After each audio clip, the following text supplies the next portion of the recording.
Retirement can work perfectly on paper and still feel disappointing in real life.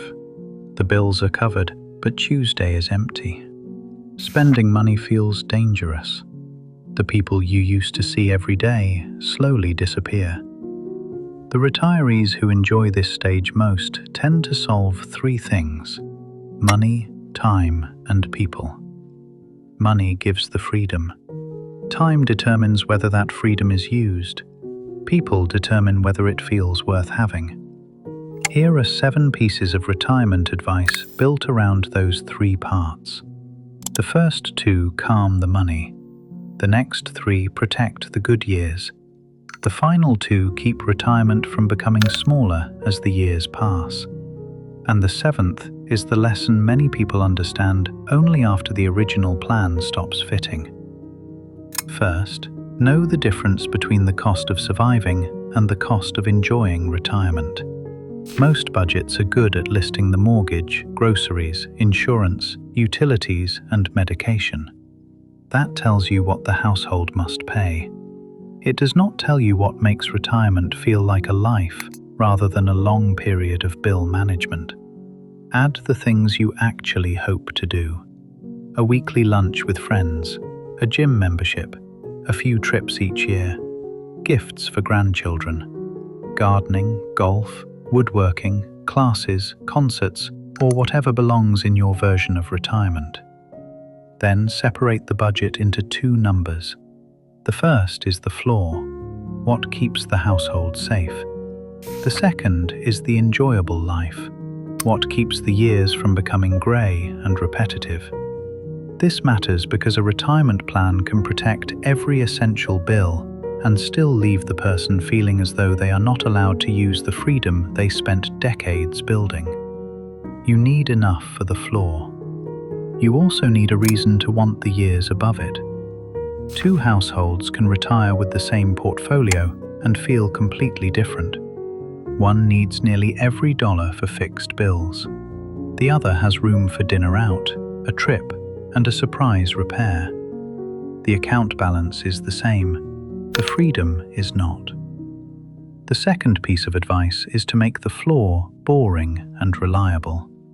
The happiest spending usually happens when the essential bills are not competing with the market every month.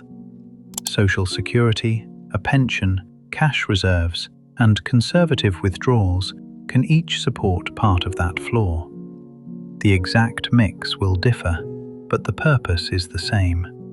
Food, housing, insurance, and ordinary life should not feel like a fresh gamble every 30 days. Keep fixed expenses low enough that one weak market year does not force a household crisis.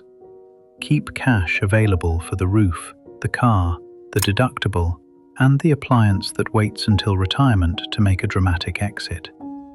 This does not mean holding every dollar in cash or refusing all risk. It means knowing which bills must be paid even when investments are temporarily down, and making sure those bills have somewhere calmer to come from.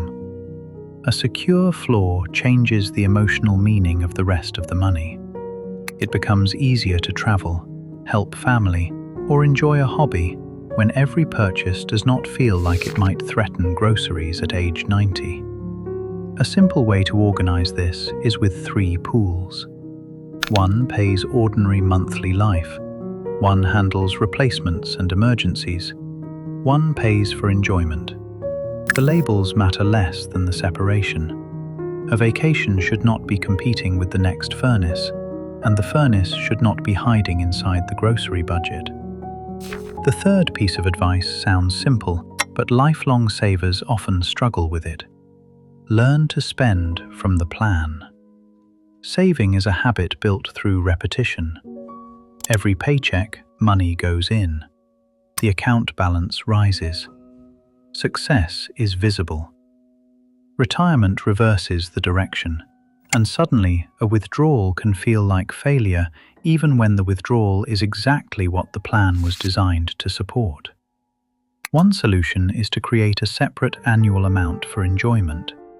Transfer it into a travel account, a hobby account, or a general fun account. Once it is there, the decision has already been made.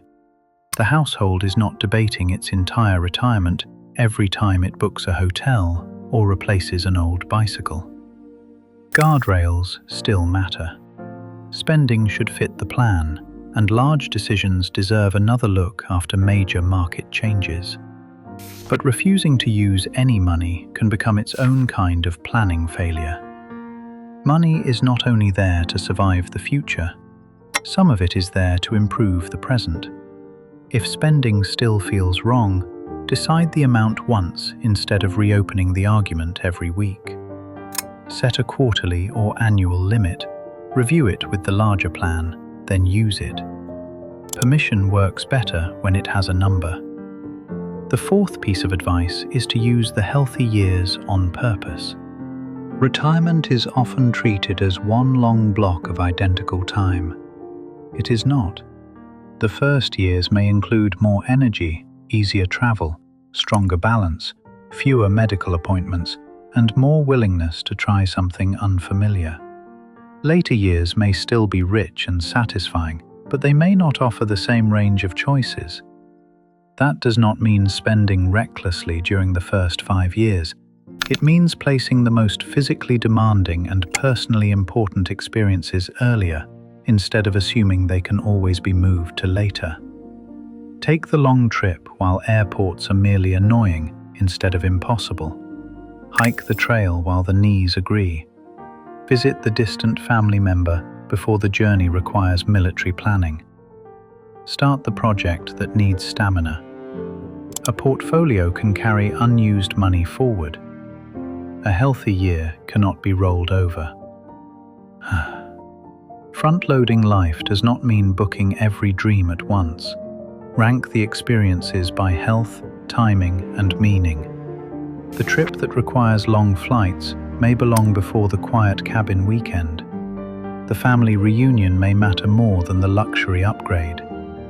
Spend earlier where delay changes the opportunity, not merely because the calendar says retirement. If you are already retired and feel that you wasted the first few years, this is not a verdict. Look at the next 12 months, not the last 5. Choose one experience that matters and put a date beside it. Retirement can be redirected without being restarted. The fifth piece of advice is to protect energy as carefully as income. Health is not only a medical category, it decides how much of retirement remains accessible. Strength affects independence. Balance affects confidence. Hearing affects conversation. Sleep affects patience. Mobility affects whether the world feels open or increasingly far away. The useful habits are rarely glamorous. Walk. Lift something safely. Keep appointments. Address the tooth, knee, hearing problem, or medication question before it becomes the center of the household. Do not fill every free hour simply because the calendar looks empty. Some retirees recreate the exhaustion of work with committees, obligations, and errands, then wonder why freedom feels suspiciously familiar. The goal is not to stay busy, it is to stay capable and engaged. The sixth piece of advice is to build a life that does not depend on your old workplace or on one family member. Work quietly supplies more than income. It provides familiar faces, small conversations, deadlines, competence, and a reason to leave the house. Those things can vanish together on the final day.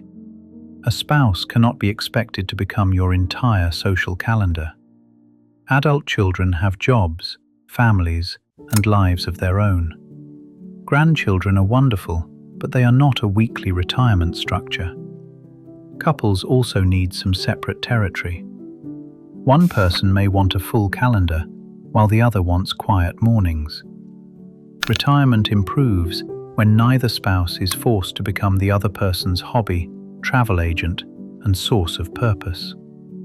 Keep a few relationships active before retirement. Join the walking group, class, club, volunteer role, faith community, or neighborhood routine while work still exists. That way, retirement expands an existing life instead of asking you to invent one from nothing. And give the week shape.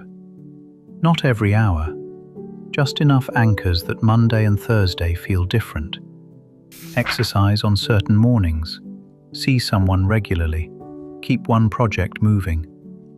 Leave room for doing absolutely nothing without allowing nothing to become the whole plan. The seventh piece of advice is the one that changes all the others. Do not expect your first retirement plan to remain correct forever. You may travel constantly for 3 years and then want a garden. You may move closer to family and later discover you miss your old community. A hobby may become a small business. A volunteer role may become exhausting. A large house may feel comforting at 65 and burdensome at 78. None of that means retirement failed. It means you are still alive enough to change your mind. The danger is protecting an old plan after it has stopped protecting you. A house, routine, or commitment can remain financially possible and still become physically or emotionally expensive. Review retirement in seasons. Once a year, ask 3 questions. Does the money still support the life? Does the calendar still contain things worth anticipating? Do the people around us still make the week feel connected? If one answer is no, adjust that part. Spend less or differently. Add structure. Drop an obligation. Rebuild a friendship. Move the important trip forward. Ask for help. The original plan was a starting point, not a contract with your younger self. That is the deeper pattern behind the best retirement advice. A good retirement is not the largest account balance, the fullest calendar, or the longest list of countries visited.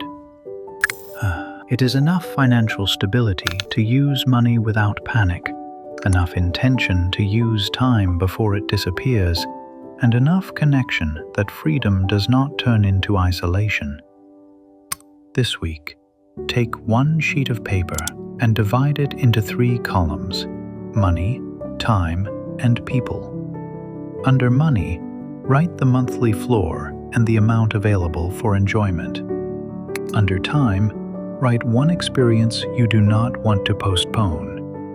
Under people, write the names of 2 relationships or communities you want to keep active.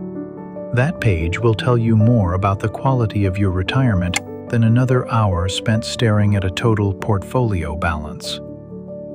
In the comments, tell me which part of retirement surprised you most: spending the money, filling the time, or maintaining the people around you.